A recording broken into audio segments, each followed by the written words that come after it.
High friends welcome to my YouTube channel. राज्य 9 থেকে 12 ক্লাসে টিচার পোস্টের জন্য পরীক্ষা হতে চলেছে। সেকেন্ড এসএলএসটি এক্সামের জন্য অলরেডি নোটিফিকেশন প্রকাশিত হয়ে গেছে, অ্যাপ্লিকেশন প্রসেস স্টার্ট হয়ে গেছে। যারা যারা এলিজিবল ক্যান্ডিডেট রয়েছেন এখনও পর্যন্ত আবেদনপত্র সাবমিট করেননি, আপনারা তাড়াতাড়ি আবেদনপত্র সাবমিট করে দেবেন। এই সেকেন্ড এসএলএসটি এক্সামে জিওগ্রাফি সিলেবাসের প্রত্যেকটা টপিক থেকে ইম্পর্টেন্ট প্রশ্ন উত্তর নিয়ে ডিসকাস করছি। এর আগের ভিডিওতে জিওমরফোলজির ওয়েদারিং ও মাস ওয়াস্টিং টপিক থেকে ইম্পর্টেন্ট প্রশ্ন উত্তর নিয়ে ডিসকাস করেছি। ভিডিওর লিঙ্ক ডেসক্রিপশন বক্সে দিয়ে দেবো, একবার দেখে নেবেন। আজকের এই ভিডিওতে জিওগ্রাফি সিলেবাসে জিওটেকটনিকের আর্থ ক্রাস্ট পৃথিবীর ভূ অভ্যন্তর ইন্টিরিয়ার অব দ্য আর্থ থেকে ইম্পর্টেন্ট প্রশ্ন উত্তর নিয়ে ডিসকাস করব। ভিডিওটি স্টার্ট করার পূর্বে চ্যানেলে নতুন হলে চ্যানেলটিকে সাবস্ক্রাইব করে দেবেন। প্রথম প্রশ্ন, পৃথিবীর ব্যাসার্ধ প্রায় কত কিলোমিটার? চারটে অপশান রয়েছে: 6370 কিলোমিটার, 7000 কিলোমিটার, 6800 কিলোমিটার, 7200 কিলোমিটার। সঠিক উত্তরটি হবে অপশান এ, পৃথিবীর ব্যাসার্ধ প্রায় 6370 কিলোমিটার। নেক্সট কোশ্চান, ভূত্বকের গড় গভীরতা প্রায় 10 কিলোমিটার, 30 কিলোমিটার, 60 কিলোমিটার, 80 কিলোমিটার। সঠিক উত্তরটি হবে অপশান বি, ভূত্বকের গড় গভীরতা প্রায় 30 কিলোমিটার। পরবর্তী প্রশ্ন, পৃথিবীর গড় ঘনত্ব কত?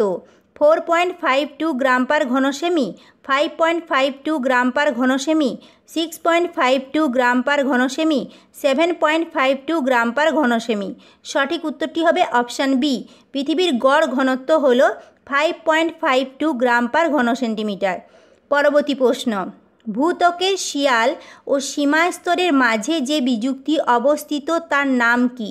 মোহ বিযুক্তি, কনরাড বিযুক্তি, রেপিত্তি বিযুক্তি, গুটেনবার্গ বিযুক্তি। সঠিক উত্তরটি হবে অপশান বি, কনরাড বিযুক্তি। ভূত্বকের শিয়াল ও সীমাস্তরের মাঝখানে যে বিযুক্তি রেখা অবস্থিত তার নাম কনরাড বিযুক্তি, তাই সঠিক উত্তরটি হবে অপশান বি, কনরাড বিযুক্তি। পরবর্তী প্রশ্ন, কত সালে কনরাড বিযুক্তি রেখা আবিষ্কৃত হয়? 1909 সালে, 1915 সালে, 1918 সালে, 1925 সালে। সঠিক উত্তরটি হবে অপশান ডি, কনরাড বিযুক্তি রেখা আবিষ্কৃত হয় 1925 সালে। পরবর্তী প্রশ্ন, পৃথিবীর অভ্যন্তরে নিম্নোক্ত কোন স্তরের ঘনত্ব সর্বাধিক? সবথেকে বেশি ঘনত্ব কোন স্তরের? চারটে অপশান রয়েছে: শিয়াল, সীমা, কেন্দ্রমণ্ডল, গুরুমণ্ডল। যে অপশানগুলো রয়েছে তার মধ্যে সঠিক উত্তরটি হবে অপশান সি, কেন্দ্রমণ্ডল। কেন্দ্রমণ্ডল স্তরের ঘনত্ব সবথেকে বেশি।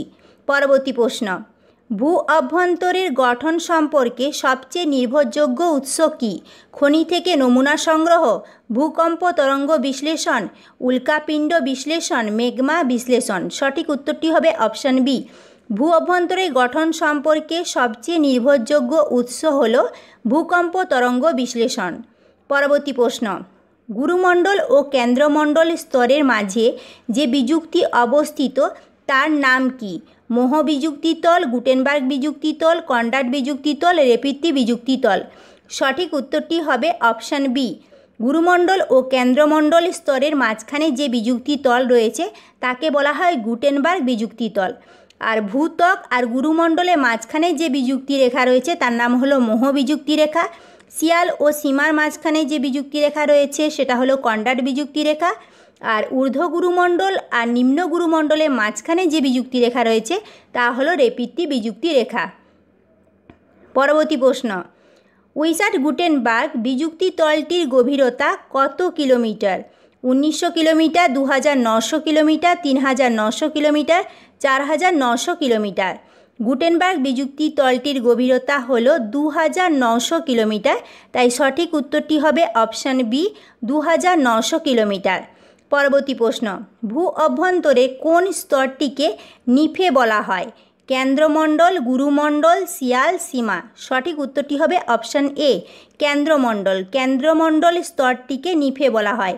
এই কেন্দ্রমণ্ডল স্তরটি ভারী নিকেল ও লোহা দ্বারা গঠিত বলে একে বলা হয় নিফে। পরবর্তী প্রশ্ন, প্রতি 100 মিটার গভীরতা বৃদ্ধিতে উষ্ণতা বৃদ্ধি পায় প্রায় 1 degree Celsius, 5 degree Celsius, 3 degree Celsius, 7 degree Celsius. সঠিক উত্তরটি হবে অপশান সি, 3 ডিগ্রি সেলসিয়াস। প্রতি 33 মিটার গভীরতা বৃদ্ধিতে উষ্ণতা বৃদ্ধি পায় 3 ডিগ্রি সেলসিয়াস। এই কোশ্চেনটা এভাবেও থাকতে পারে, প্রতি 33 মিটার গভীরতা বৃদ্ধিতে তাপমাত্রা কত বাড়ে? তখন উত্তর হবে 1 ডিগ্রি সেলসিয়াস। পরবর্তী প্রশ্ন, পৃথিবীর অন্তঃকেন্দ্রমণ্ডলের ঘনত্ব কত? 10 গ্রাম পার ঘন সেমি, 11 গ্রাম পার ঘন সেমি, 9 গ্রাম পার ঘন সেমি, 13 গ্রাম পার ঘন সেমি। সঠিক উত্তরটি হবে অপশান ডি। পৃথিবীর অন্তঃকেন্দ্রমণ্ডলের ঘনত্ব প্রায় 13 গ্রাম পার ঘন সেমি। পরবর্তী প্রশ্ন, কেন্দ্রমণ্ডলে ঠিক ওপরের স্তরটিকে কি বলা হয়?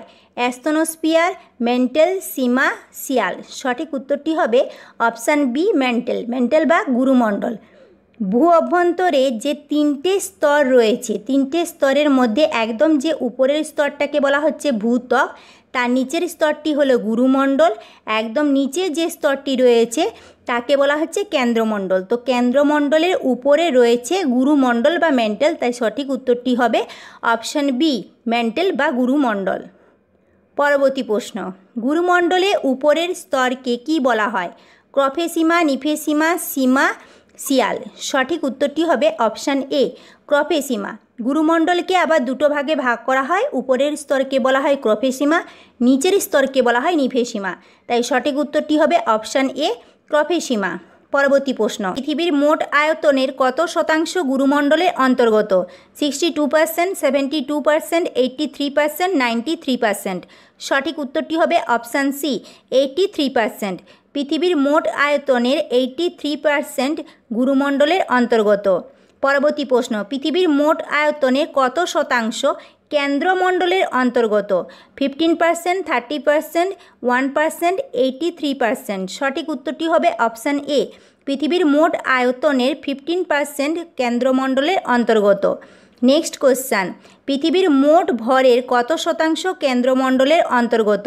68%, 32%, 46%, 0.38%। সঠিক উত্তরটি হবে অপশান বি, 32%। পরবর্তী প্রশ্ন, গুরুমণ্ডলের নিচের অংশের ঘনস্তরকে কি বলা হয়? ক্রফেসীমা, নিফেসীমা, সীমা, শিয়াল। সঠিক উত্তরটি হবে অপশান বি, নিফেসীমা। গুরুমণ্ডলের নিচের অংশকে বলা হয় নিফেসীমা। এই অংশটি নিকেল, লোহা, সিলিকা ও ম্যাগনেসিয়াম দ্বারা গঠিত বলে একে বলা হয় নিফেসীমা। পরবর্তী প্রশ্ন, পৃথিবীর কেন্দ্রমণ্ডল কোন দুটি পদার্থের মিশ্রণে গঠিত? সিলিকা ও নিকেল, নিকেল ও ম্যাগনেসিয়াম, সিলিকা ও ম্যাগনেসিয়াম, নিকেল ও লোহা। পৃথিবীর কেন্দ্রমণ্ডল নিকেল ও লোহা এই দুটি পদার্থের মিশ্রণে গঠিত, তাই এই স্তরকে নিফে বলা হয়, তাই সঠিক উত্তরটি হবে অপশান ডি, নিকেল ও লোহা। পরবর্তী প্রশ্ন, পৃথিবীর কেন্দ্রমণ্ডলে গড় উষ্ণতা প্রায় 2000 degree Celsius, 5000 degree Celsius, 4000 degree Celsius, 6000 degree Celsius. সঠিক উত্তরটি হবে অপশান ডি, পৃথিবীর কেন্দ্রমণ্ডলে গড় উষ্ণতা প্রায় 6000 ডিগ্রি সেলসিয়াস। পরবর্তী প্রশ্ন, মহাদেশীয় ভূত্বক গঠনকারী প্রধান শিলা হল ব্যাসল্ট, গ্রানাইট, পেরিডোটাইট, অ্যাম্ফিবোলাইট। সঠিক উত্তরটি হবে অপশান বি, মহাদেশীয় ভূত্বক গঠনকারী প্রধান শিলা হল গ্রানাইট। পরবর্তী প্রশ্ন, ভূত্বকের নিচে ও বহির্গুরুমণ্ডলের উপরে নমনীয় স্থিতিস্থাপক ম্যাগমা দ্বারা গঠিত সান্দ্র প্রকৃতির ভূস্তরকে কী বলে? ক্রফেসীমা, নিফেসীমা, অ্যাস্তনোস্ফিয়ার, গুরুমণ্ডল। সঠিক উত্তরটি হবে অপশান সি, ভূত্বকের নিচে ও বহির্গুরুমণ্ডলের উপরে নমনীয় স্থিতিস্থাপক ম্যাগমা দ্বারা গঠিত সান্দ্র প্রকৃতির ভূস্তরকে বলা হয় অ্যাস্তনোস্ফিয়ার। পরবর্তী প্রশ্ন, অ্যাস্তনোস্ফিয়ারের প্রধান বৈশিষ্ট্য কী? এটি খুব শক্ত এবং অনমনীয়, এটি একটি দুর্বল এবং আংশিকভাবে গলিত স্তর, এটি পৃথিবীর সবচেয়ে কঠিন স্তর, এটি সম্পূর্ণ তরল। সঠিক উত্তরটি হবে অপশান বি, অ্যাস্তনোস্ফিয়ারের প্রধান বৈশিষ্ট্য হল এটি একটি দুর্বল এবং আংশিকভাবে গলিত স্তর। পরবর্তী প্রশ্ন, যে ভূগাঠনিক স্তর লো ভেলোসিটি জোন নামে পরিচিত? মহাদেশীয় ভূত্বক, অ্যাস্তনোস্ফিয়ার, বহিকেন্দ্রমণ্ডল, অন্তঃকেন্দ্রমণ্ডল। সঠিক উত্তরটি হবে অপশান বি, অ্যাস্তনোস্ফিয়ার। অ্যাস্তনোস্ফিয়ার স্তরের ঘনত্ব হ্রাস পাওয়ায় ভূকম্পীয় তরঙ্গের গতিবেগ দ্রুত হ্রাস পায়, তাই এই স্তরকে নিম্ন গতিবেগ অঞ্চল বা লো ভেলোসিটি জোন বলে। পরবর্তী প্রশ্ন, অ্যাস্তনোস্ফিয়ারের স্তরের গড় ঘনত্ব হল 2.7 গ্রাম পার ঘন সেন্টিমিটার, 2.9 গ্রাম পার ঘন সেন্টিমিটার, 3.3 গ্রাম পার ঘন সেন্টিমিটার, 4.4 গ্রাম পার ঘন সেন্টিমিটার। সঠিক উত্তরটি হবে অপশান সি। অ্যাস্থনোস্ফিয়ার স্তরের গড় ঘনত্ব 3.3 গ্রাম পার ঘন সেন্টিমিটার। পরবর্তী প্রশ্ন, অ্যাস্থনোস্ফিয়ারের গভীরতা কত? প্রায় 10 থেকে 50 কিলোমিটার, 80 থেকে 200 কিলোমিটার, 700 থেকে 2900 কিলোমিটার, 2900 থেকে 5150 কিলোমিটার। সঠিক উত্তরটি হবে অপশান বি। অ্যাস্থনোস্ফিয়ার স্তরের গড় গভীরতা প্রায় 80 থেকে 200 কিলোমিটার। পরবর্তী প্রশ্ন, প্রধানত কোন শিলা দ্বারা অ্যাস্থনোস্ফিয়ার গঠিত? 4টে অপশান রয়েছে, ব্যাসল্ট, গ্রানাইট, পেরিডোটাইট, অ্যাম্ফিবোলাইট। সঠিক উত্তরটি হবে অপশান সি।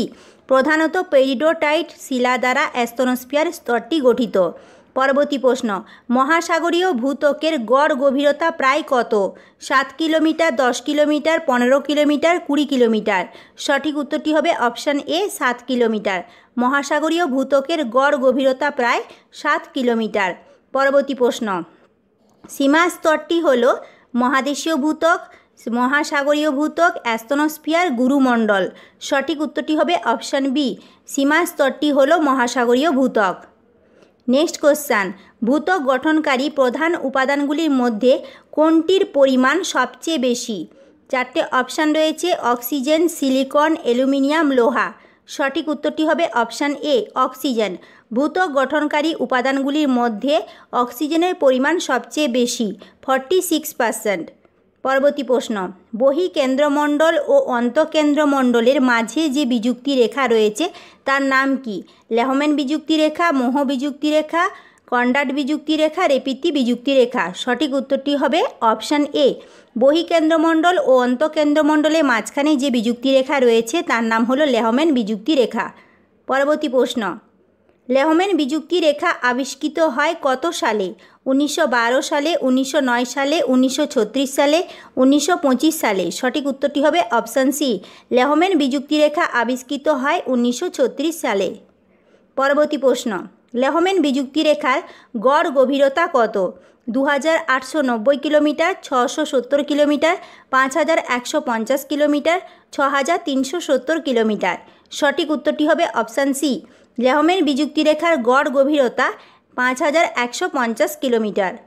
পরবর্তী প্রশ্ন, ভূগর্ভের 5100 কিলোমিটার থেকে 6370 কিলোমিটার পর্যন্ত বিস্তৃত স্তরটির নাম কি? বহিঃকেন্দ্রমণ্ডল, অন্তঃকেন্দ্রমণ্ডল, ক্রোফেসীমা, নিফেসীমা। সঠিক উত্তরটি হবে অপশান বি। ভূগর্ভের 5100 কিলোমিটার থেকে 6370 কিলোমিটার পর্যন্ত বিস্তৃত স্তরটির নাম হল অন্তঃকেন্দ্রমণ্ডল। পরবর্তী প্রশ্ন, মহাসাগরীয় ভূত্বক গঠনকারী প্রধান শিলা হল গ্রানাইট, ব্যাসল্ট, পেরিডোটাইট, অ্যাম্ফিবোলাইট। সঠিক উত্তরটি হবে অপশান বি। মহাসাগরীয় ভূত্বক গঠনকারী প্রধান শিলা হল ব্যাসল্ট। আজকের এই ভিডিওতে জিওটেকটনিক থেকে ইম্পর্ট্যান্ট 35টি প্রশ্ন উত্তর নিয়ে ডিসকাস করলাম। এই প্রশ্ন উত্তর নিয়ে যদি কোনো কনফিউশন থাকে আমাকে কমেন্ট করে জানাবেন, আমি অবশ্যই অ্যান্সার দেব। নেক্সট ভিডিওতে জিওগ্রাফির অন্যান্য টপিক নিয়ে ডিসকাস করব। মক টেস্ট যদি জিওগ্রাফিতে দিতে চান তাহলে কমেন্ট করে জানাবেন। আজকের এই ভিডিওটি যদি হেল্পফুল মনে হয় তাহলে লাইক করবেন, বন্ধুদের সাথে শেয়ার করবেন, আমার চ্যানেলটিকে সাবস্ক্রাইব করে দেবেন। Thank you.